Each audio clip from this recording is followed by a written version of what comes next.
Bonjour, correction d'un exercice de niveau première maths P sur les suites, plus précisément sur les suites arithmétiques et géométriques. Donc avec un petit problème. Un bail est un contrat de location entre un locataire et un propriétaire. On propose à Théo deux types de bail.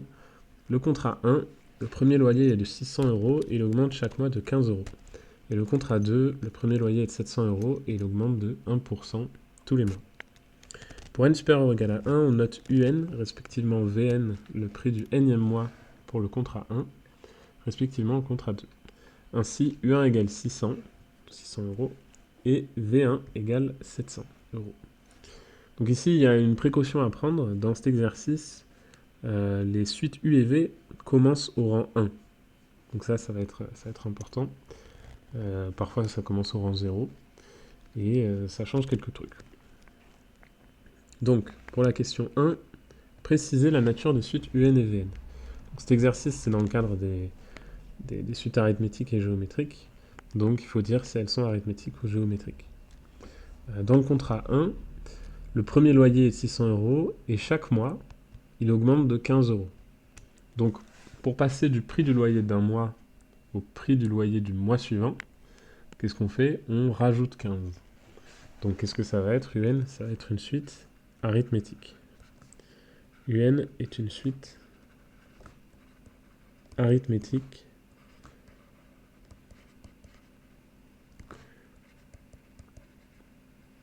de raisons R égale à 15. Et ensuite, le contrat 2, au début ça coûte 700 euros et chaque mois ça augmente de 1%.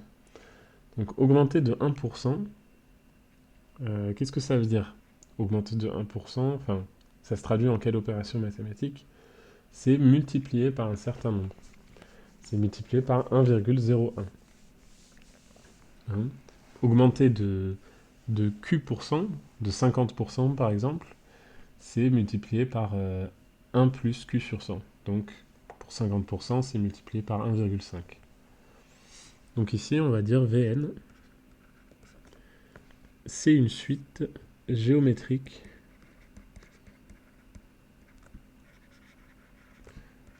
de raisons Q égale à 1,01. On n'est pas obligé de mettre Q égale, R égale, mais bon, c'est pour clarifier un peu. Exprimer UN et Vn en fonction de n. Donc ici, c'est là où il faut faire attention au fait que ça commence à U1. Voilà, parce que la formule que l'on donne souvent, c'est UN égale U0 plus NR. Ici, on n'a pas U0. Donc il faut faire UN égale U1 plus quelque chose fois R. Donc pour la suite arithmétique, pour passer du U1 à UN, il faut rajouter combien de fois la raison? Et là, il faut faire attention, il faut rajouter N-1 fois la raison. N-1 fois R. On peut tester par exemple pour n égale à 2. Pour n égale à 2, ça nous donne U2 égale U1 plus R. Voilà, et c'est bien, on a bien rajouté le bon nombre de fois la raison. Pour passer de U1 à U2, il faut rajouter qu'une seule fois la raison. Donc on remplace ici, U1, qu'est-ce que c'est? C'est 600 plus n-1 fois 15. Voilà. Après, on peut développer le n-1 fois 15. Ça nous donnera du coup 575 plus 15n. Et Vn, c'est quoi? C'est V1 qu'on multiplie par Q puissance un certain nombre. Donc là, je vais me poser la même question. Pour passer de V1 à Vn, combien de fois je multiplie le nombre V par Q? Donc par exemple, pour passer de V1 à V2, je multiplie une fois par Q. Donc V2, c'est V1 fois Q. Pour passer de V1 à V3, j'ai multiplié deux fois par Q. Donc V3, par exemple, c'est V1 fois Q au carré.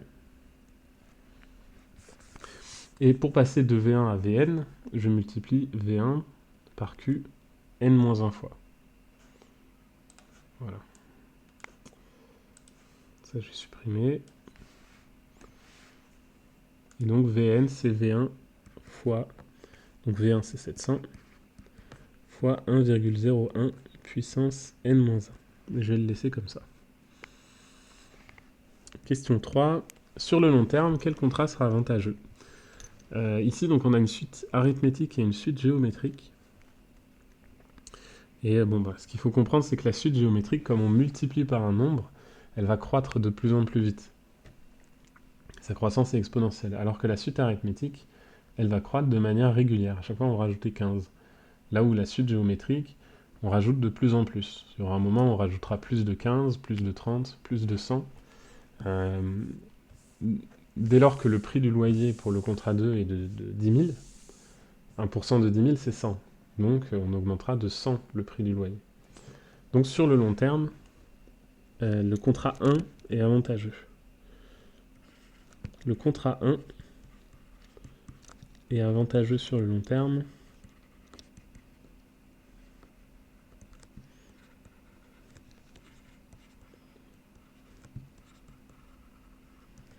Car il croît moins vite. Voilà, il y a une croissance qui est linéaire et l'autre qui est exponentielle. Grâce à la calculatrice, dire quels sont les mois pour lesquels le contrat 2 est plus cher au mois. Donc, qu'est-ce qu'il va falloir trouver sur la calculatrice? Quand est-ce que Vn est supérieur à Un? Donc déjà, ce qu'on remarque, c'est que dès le début, pour n égale à 1, du coup, V1 est déjà supérieur à U1. Donc bon, ce que je vais faire ici pour cet exercice, c'est utiliser un émulateur de calculatrice. Donc ce qu'on va faire pour répondre à cette question, c'est ajouter les suites, enfin rentrer les suites dans la calculatrice, regarder le tableau de valeur des suites, puis répondre à la question.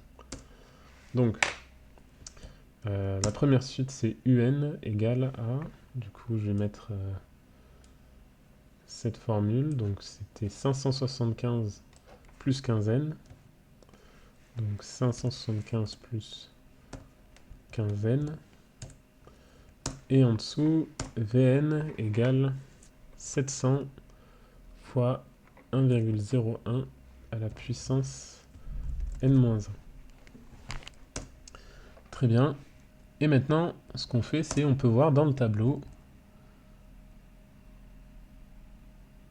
Bon, la valeur en 0 n'existe pas, mais voilà, les suites commencent ici. Ah, c'est pas 575, j'ai fait une erreur de calcul, c'est 585. Donc, je vais corriger ça tout de suite. Hop. 585. Et je vais corriger ça, du coup, sur la calculatrice.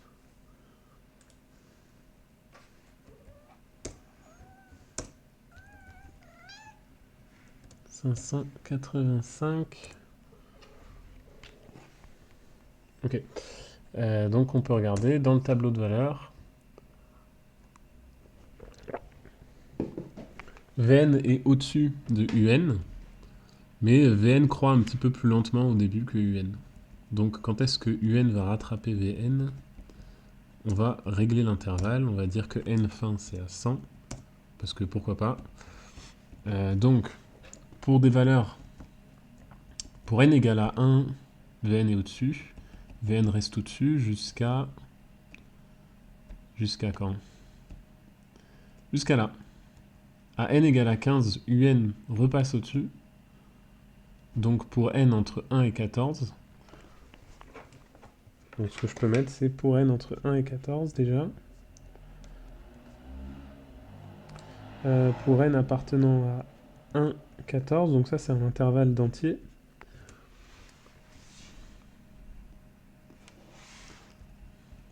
Et ensuite,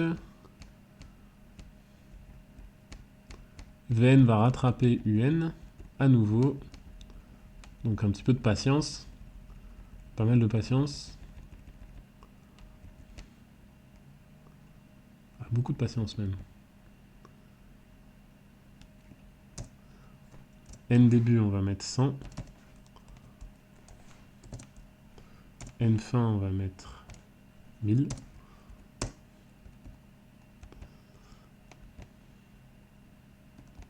Ah, la Vn rattrape un.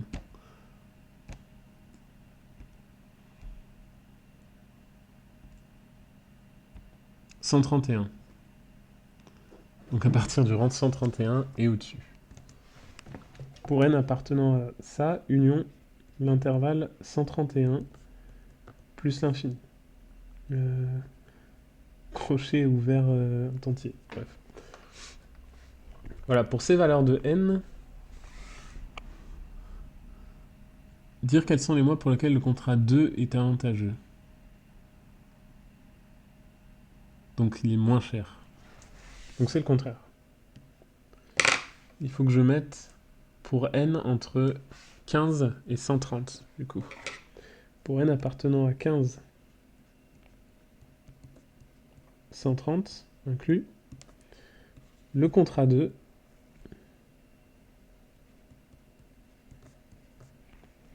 est moins cher. Quand même, ça fait beaucoup, 130 mois. Plus de 10 ans. Le contrat 2 est moins cher. Donc le long terme, c'est un très long terme, le long terme. Plus de 10 ans. Ok, bon. Très bien. Ça, c'était la calculatrice. 4. Exprimer Sn et Tn en fonction de... Ah, pour la suite, on définit Sn, respectivement Tn, les suites du prix payé du premier mois au nème mois inclus. Exprimer Sn et Tn en fonction de n. Donc S3, pour bien comprendre pourquoi je les appelle S et T, ces suites, S3, ça va être U1 plus U2 plus U3. Et Sn, ça va être la somme des n premiers termes de la suite U. Donc, par exemple, on peut écrire que Sn plus 1, c'est Sn plus, donc au nème mois inclus. Donc plus Un plus 1. Et S1, c'est U1. Voilà, donc on a une relation comment dire, récurrente. Mais surtout, on a des formules dans le cours pour calculer la somme des termes d'une suite arithmétique et d'une suite géométrique. Donc qu'est-ce que c'est? Pour la somme des n premiers termes d'une suite arithmétique, ça va être la moyenne de la valeur des termes multipliée par le nombre de termes. Donc Sn, c'est égal à la valeur moyenne entre Un plus 1 et U1, pardon, entre Un et U1, donc c'est Un plus U1 sur 2, multiplié par le nombre de termes. Le nombre de termes, c'est tous les termes entre U1 et N. C'est N le nombre de termes. Donc c'est Un plus U1 sur 2 fois N. Voilà, bon, il y a plusieurs manières de retrouver ça. On peut simplifier tout ça. Un, c'est 585 plus 15N. U1, c'est 600 sur 2 fois N. Donc 585 et 600, ça fait 1185, plus 15N sur 2 fois N. Ok, et Tn, c'est quoi? C'est un petit peu plus simple. Tn,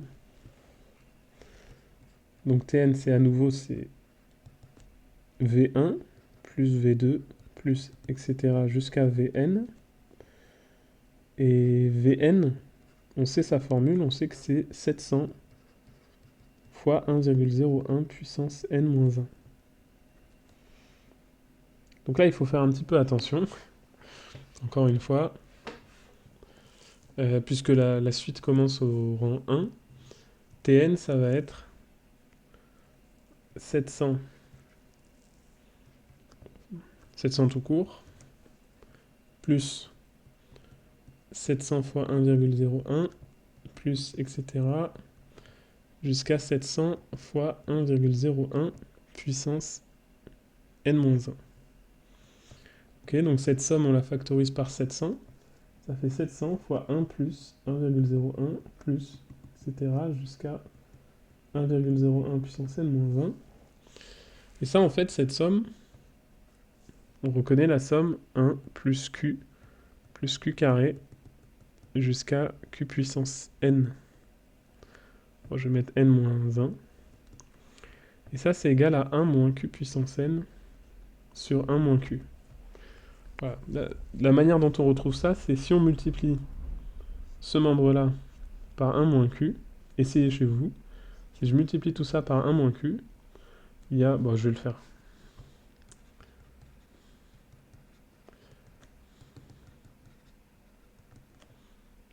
Fois 1 moins q. Ça fait 1 plus q plus... Ça fait toute cette somme, fois 1, moins... Donc toute cette somme, je vais l'écrire ici. Moins toute cette somme, mais multipliée par q.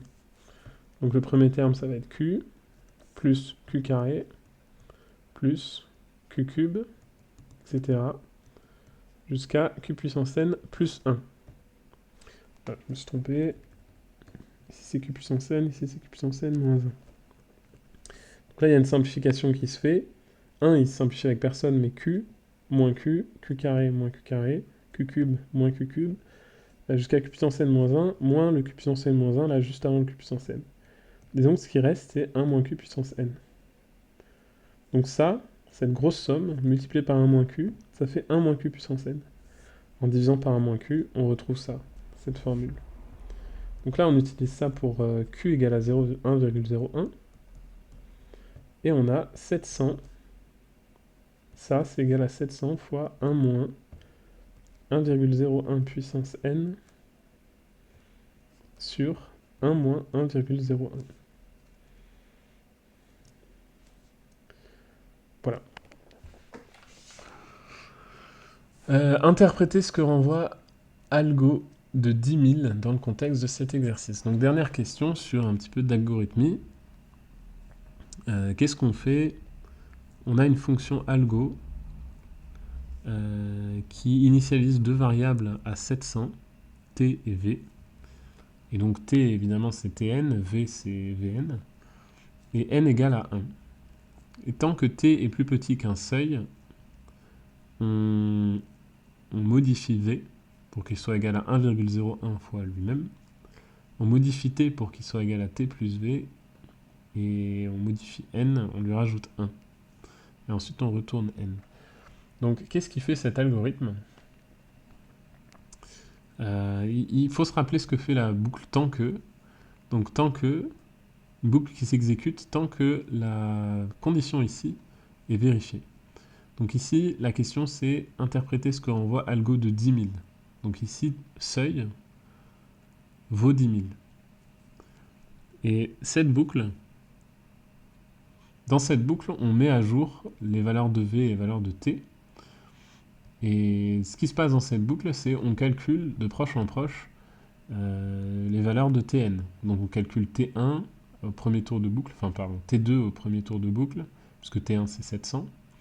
Ensuite t3, ensuite t4, t5, et puis on garde en mémoire la valeur de n, le rang auquel on est, grâce à la variable n ici, qu'on rajoute, qu'on augmente de 1 à chaque fois qu'on passe dans la boucle. Donc ce qui se passe dans cet algorithme, c'est qu'on calcule tn jusqu'à que tn soit plus grand que le seuil. Donc ici, ce qu'on va répondre à ça, c'est algo de 100, enfin de 10 000, renvoie le plus petit rang